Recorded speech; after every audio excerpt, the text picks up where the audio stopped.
Histoire de Marseille, c'est le podcast qui parle des petites histoires comme de la grande histoire de Marseille. Aujourd'hui, on va s'intéresser à l'histoire et à l'esprit d'un lieu culturel vraiment unique à Marseille. Un cinéma qui est bien plus qu'une simple salle obscure. Voici l'histoire de l'Alhambra. Rien que cette description, elle nous met direct dans l'ambiance, non ? Un palais jaune et blanc avec des airs mexicaines.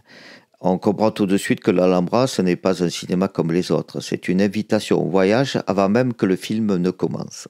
Oui, parce que derrière cette façade un peu flamboyante, l'Alhambra est avant tout un survivant. Son parcours, c'est une véritable saga marseillaise pleine de rebondissements, avec des hauts, des bas et surtout une incroyable capacité à se réinventer. Alors pour bien comprendre ce qui rend celui-ci spécial, il faut qu'on remonte un peu dans le temps et on va explorer son histoire en 3 actes.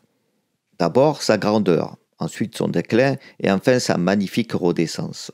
Alors voilà le parcours. Tout commence en 1928, c'est la grande époque.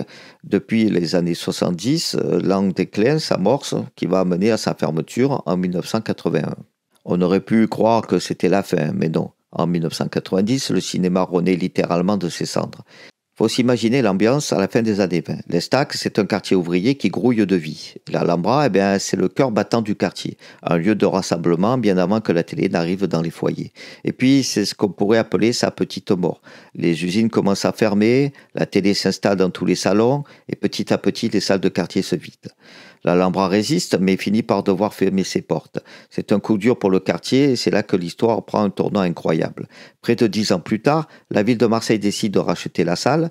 Après une grosse rénovation, l'Alhambra rouvre. Mais attention, pas juste comme un simple cinéma. Il revient avec une nouvelle mission, prêt pour tout un nouveau chapitre de son histoire. Alors justement, passons à ce qu'est devenu l'Alhambra aujourd'hui. Parce que sa nouvelle identité, elle va bien au-delà de la simple projection de films. Ce cinéma s'est doté d'une véritable mission. D'abord, il faut savoir qu'il est classé art et essai. Alors, qu'est-ce que ça veut dire concrètement ? Eh bien, ça veut dire qu'il s'engage à défendre la diversité, à montrer des films du monde entier, à faire découvrir des pépites, à préserver le patrimoine du cinéma et surtout à éveiller les plus jeunes au 7e art. Mais sa mission la plus importante, elle démarre en 1999. C'est là qu'il devient le pôle régional d'éducation aux images. Son rôle devient alors central. C'est lui qui va coordonner l'éducation au cinéma pour les jeunes de toute la région. C'est énorme. Pour saisir un peu l'ampleur de cette mission, les chiffres sont assez parlants. Chaque année, l'Alhambra, c'est 60 000 spectateurs. Et au cœur de ce public, il y a 7 000 enfants et adolescents qui sont touchés directement par ces programmes éducatifs. Et tout ça, c'est possible grâce à un immense réseau de 57 établissements scolaires partenaires qui vont de la maternelle jusqu'au lycée. Ça montre bien à quel point il est ancré dans la vie locale. Alors le but final de tout ça, c'est quoi ? C'est simple et ambitieux à la fois. Il s'agit de former les spectateurs de demain, de créer l'habitude d'aller en salle, de servir tout un territoire de 100 000 habitants et de montrer que le cinéma, ce n'est pas qu'un seul genre. Mais un art aux 1000 visages accessible à tous. Bon, voyons maintenant comment tout ça se traduit dans la réalité.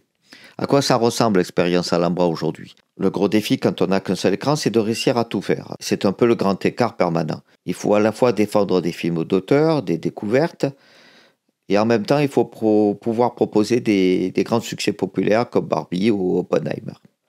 C'est essentiel pour satisfaire tout le public du quartier. Ici, pas d'image 3D. Ce qu'on vient chercher à l'Alhambra, c'est autre chose. C'est une salle ludique, intime et confortable. C'est un sentiment de convivialité, un accueil chaleureux. Et c'est aussi une vie culturelle super riche avec des débats, des rencontres, des festivals, bref, un lieu vivant. Et si l'expérience vous tente, sachez que l'accessibilité est vraiment au cœur du projet.